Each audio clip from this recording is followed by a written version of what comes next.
Hello guys, going to be breaking down the Sunday NBA slate for December 5th. We only got 3 games here. It's the usual NBA Sunday, so nothing too crazy here. So it's going to be starting at 3 p.m. Pacific time, an hour earlier than usual. So starting off with Charlotte at Atlanta. The Charlotte side of the ball, this is just going to be probably the main focus here for the slate because of just LaMelo Ball, Terry Rozier, Mason Plumlee, and Jaden McDaniels being out. So or Jalen McDaniels.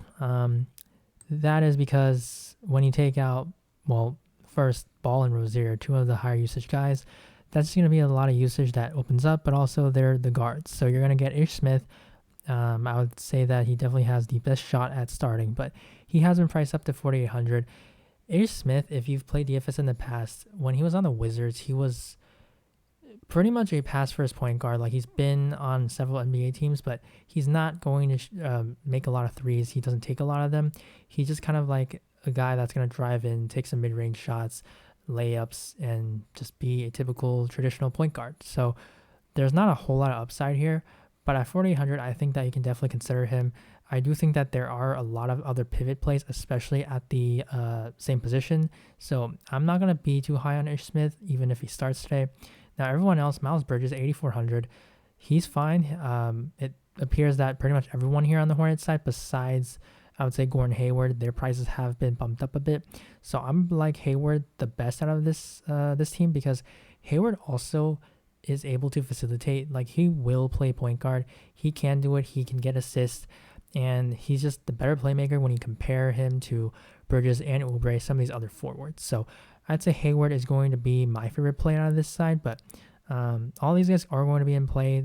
Even though they might not get the assist, they will have to score more. They're going to shoot more. So that's going to be how they get the bumps. And when you look at the matchup against the against the Hawks, like, it's fine. The Hawks are missing a lot of guys right now. Like, Trae Young could also be out, Kevin Huerter, Cam Reddish. So a lot of news to wait and see. But Bogdanovich, Hunter already out.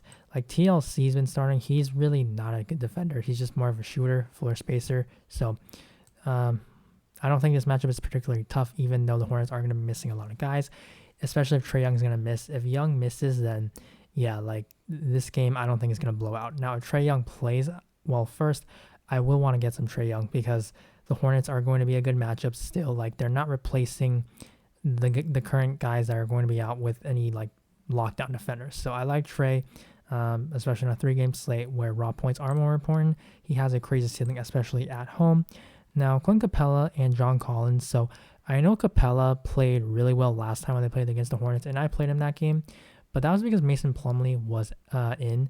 Now you're going to have Plumlee out, and this matchup, it's going to be a lot tougher for CAPELA to stay on the court.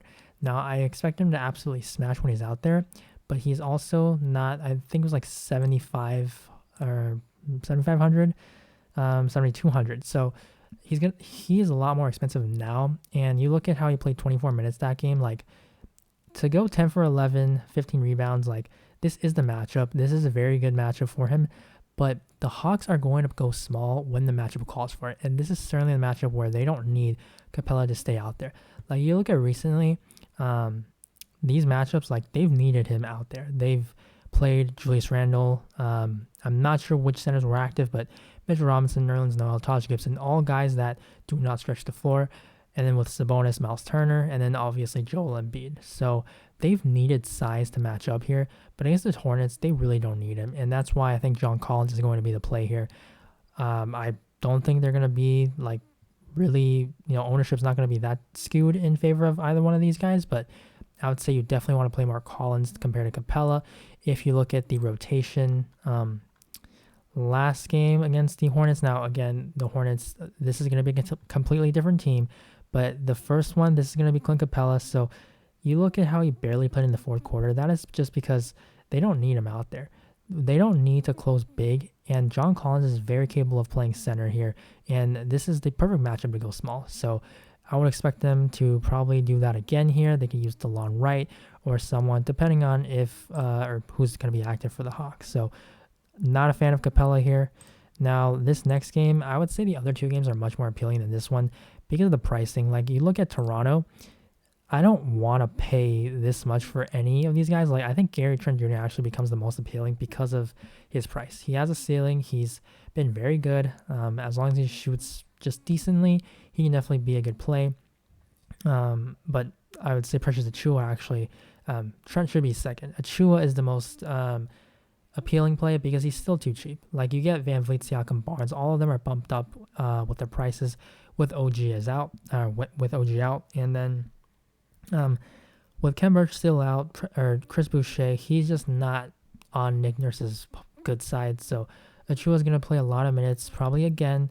Also, Washington, they don't have like a really good or huge big man, so that's going to allow Achiuwa to stay on the court. So I do like Achiuwa the best here. Now, Washington, they're going to be kind of the lower owned, probably the lowest owned team here on the slate, and that is because they just haven't really been good. Like, Bradley Beal, he certainly has the upside, and I think in a matchup like this, with no OG, you're probably going to see Scotty Barnes out there guarding him, but like, Beal is still a very talented player. Like, he's led the league in scoring before. 9,100, you're going to see Beal go off for like 50 plus at some point. Now, this isn't like the best matchup. It has the lowest total on the slate, but it's only 3 games. And if he's going to be loaned, that's definitely going to be a sign of just someone you want to take a shot on, because he definitely has massive upside. Now, I would say with Kuzma, not someone that I really play when they're all healthy. Dinwiddie's price is down, but he just seems like he's capped in the low 30s in minutes. But then you get to the centers here. So I think Harrell is very interesting because his price is falling. Now, Gafford is rising. But you look at Gafford's game log, so he's been playing really well. They basically are kind of like a 24-24 split. Just depends on who's playing well. But he's had a very good matchup. OKC, very bad. Dallas has been very bad against centers. The Spurs with Pirtle, Eubanks, Thad Young. Like, it makes sense. And he played really well, so he got rewarded. Gafford, that was Towns, rather. That was a very, very strong game from Gafford. So I would say now here against Toronto, like, you might see Harold start to get those 27 minutes as opposed to Gafford. It all depends on who's having the hot hand. Now, Gafford, he's not the best rebounder. He did get a lot more than he usually does, but Harold just has the better upside. He is a much better fantasy point producer. Like, you look at here, so Gafford at 1.07, 16.5% usage rate. Harold, 5% higher usage rate with a better fantasy production per minute. So you look at 1.2 per minute production out of Harold, that's just going to be a lot better of a play in my opinion. And I think it's just too cheap. Like, Toronto, they're kind of middle of the pack in defense against centers, and Harold has basically 40 plus point upside anytime he steps on the court. So I like Harold even if all these main guys are going to play. Now, on to the last game. So New Orleans, they still have Josh Hart questionable. If he misses, I want to be taking some shots, and I know it doesn't sound good, but because it is a 3-game slate, if you really need cheap value in the 3Ks, Garrett Temple, 3,400. It's against Houston. They will turn the ball over. They play fast. That plays in the favor of Garrett Temple, someone who is basically out there to play defense, but he can get steals there. Good matchup for that. And then if he just knocks down his shots, the few attempts that he can get, he can be fine. Now, I would say I would rather go up to NAW, 4,400, even with him coming off the bench. He has a chance to close, especially if Hart is out. Now, he's boom or bust, but his price is just falling, and he actually was basically closing the last game. Now, he's a productive guard when he's out there. He's been shooting really poorly, but it is against Houston. If he's going to shoot well, this is certainly a matchup that he can. And you look at these totals, like 14 is not good, but even if he gets like 20, that's not going to kill you, especially on a 3-game slate. So I like taking some shots on NAW, very productive player. If Hart is out, going to like him even more. I would say Graham is a little bit safer just because he gets the starting minutes, but if Hart is out, I would say NAW is just as great of a play as Graham. And then with the main guys, I do like Joval a whole lot. Houston, they're very bad against basically every position, but Christian Wood is just, he's not the same physical specimen that Joval is, and I think Brandon Ingram coming off of a monster game could definitely take a lot of ownership. So I like Joval here on a 3-game slate. He just got monster upside. We all know it. He put up like 70 plus recently. Now on to the Houston side, so a lot of injuries here as well. Kevin Porter Jr.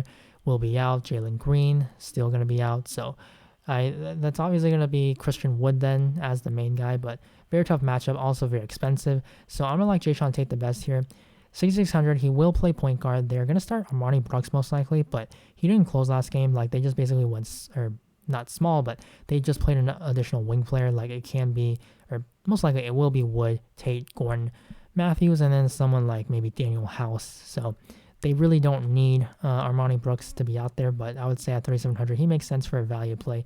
Very good matchup. Just this game, it's very appealing. Has a very high total of 227. It should be close. So I like Tate the best. Now Eric Gordon, Garrison Matthews, they're shot dependent. Gordon, it seemed like he could get some assist bumps, but a little bit concerning, especially if he's going to be playing a lot of minutes with Tate and Armani Brooks out there handling. But yeah, I would say Tate is going to be the core play here. So that's going to be Tate. Let's just plug him in right now. And I like Joval from the same game. And then you look at Charlotte and Atlanta. So it's going to be Gordon Hayward. And then let me actually put in Collins here.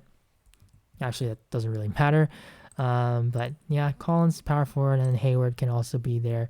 And then the last play will be Montrezl Harrell. So that's going to be the core five. I think that this slate, there's still a lot of news, so you have to monitor that. But for right now, for a first look, I do feel pretty good about these five guys. Just a lot of upside in all of them. And also you do possibly have a little bit of low ownership depending on how things go with the injuries. So that's going to be the breakdown for this Sunday NBA slate. Hopefully you guys enjoy the video and you guys do well on this 3-gamer. So good luck, and I will see you in the next video. Bye.